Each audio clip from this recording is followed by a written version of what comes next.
Ja, det är nog inte alls som ni gör i Skottland tror jag. Men det här är tomtens gröt som är kvar från i julas.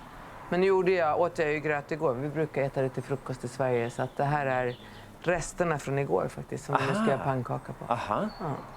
Så om du kan börja med sockret och saffran här. Och så gör det och sen så får du ta och mala det så ska jag ha i äggen. Äggens krach. Kanske en krach. Krokus på gotländska. Aha. Krokus i Sverige, det är samma som krach. Jag förstår vad du säger. Ja, aha. Det är alltså pastillerna ifrån. Så de där är hela och ger en jättefin röd färg. Aha. De är fantastiska när de har smält samman i degen här. Ja, kanske.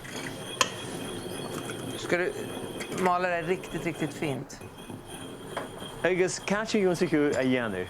Men det är väl nerärvt på ett sätt. Man använder ju inte recept när man gör saffranspannkaka. Det är ju kärlek. Det är bara att röra ihop allting. Men mamma, mormor, alla gör det.